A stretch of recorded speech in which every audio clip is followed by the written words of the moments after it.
कोई बात नहीं, जो हुआ उसको छोड़ते हैं, ठीक है। फिर रोजगार, अंग्रेजी में एम्प्लॉयमेंट, इसे भी छोड़ते हैं। स्वास्थ्य, शिक्षा, बेहतर जीवन, सब छोड़ दें। मैं कुछ ना पूछें आपसे, ठीक है? नहीं पूछेंगे, मगर मन नहीं मान रहा पूछे बिना। क्योंकि आज जब आनंद विहार बस स्टॉप पर भीड़ देखा तो दिमाग खराब हो गया, जो कि बहुत पहले ही हो जाना चाहिए था, मगर अब हो गया। कारण यह है कि साहब ने हमारी बेहतरी के लिए लॉकडाउन किया, जो किया भी जाना चाहिए। मैं पुरजोर समर्थन करता हूं, हालांकि गलती किसी और की, भोग हम रहे हैं। इसे छोड़िए, इस पर मैं बाद में आता हूं। तो जो हुआ उससे देश 3 भागों में अलग हो गया दिमागी तौर पर। उच्च वर्ग जो हमेशा से स्व केंद्रित होता है, मध्यम वर्गीय जो पूरे दिन स्व केंद्रित रहता है, केवल शाम को जब साहब आते हैं और उनके संबोधन के 1 घंटे तक समाज और देश के बारे में सोचता है, फिर वो उच्च वर्ग को फॉलो करने में लग जाता है।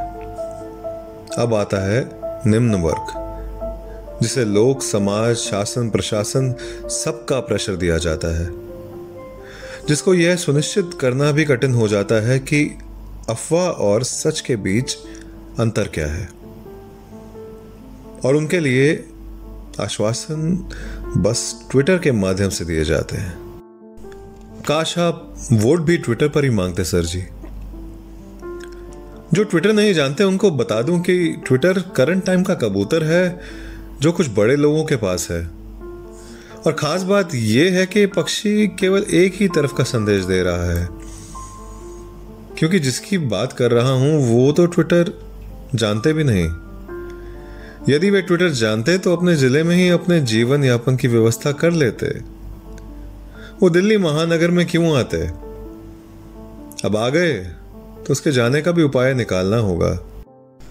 आप बस इतना कर सकते हैं कि अपनी राज्य की सीमाओं के बाहर उसे कूड़े की भांति रख दीजिए। अब ये कूड़ा जिसका होगा वो उठाएगा ही। और हां, अपने हाथ भी किसी अच्छे साबुन से धो लीजिएगा, नहीं तो क्या पता आपको भी ये बीमारी हो गई तो। और जो इनको ले जाने का वादा करेंगे वो भी सबसे पहले तो जानवरों की तरह दवाई और केमिकल स्प्रे करेंगे। मैं शुद्धिकरण का विरोध नहीं कर रहा हूं, मुझे आपके तरीके से परेशानी हो रही है।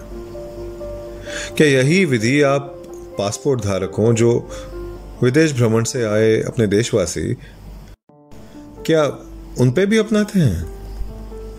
यदि नहीं तो इन पर इतनी कृपा क्यों? इसका कारण यह भी है कि अभी चुनाव दूर हैं, इसलिए सवाल मैं आपसे नहीं पूछ सकता। इसलिए नहीं कि मेरी हैसियत नहीं है, इसलिए कि आपके पास जवाब नहीं है। बात वहीं आकर खत्म हो जा रही कि क्या इनका कोई योगदान नहीं है आपके सपनों की दिल्ली बनाने में? अगर नहीं था तो आप क्यों इस विपत्ति का इंतजार कर रहे थे? पहले ही लाउडस्पीकर लगा के बुलवा देते, जैसे आपने अभी पिछली कुछ रातों को बोला।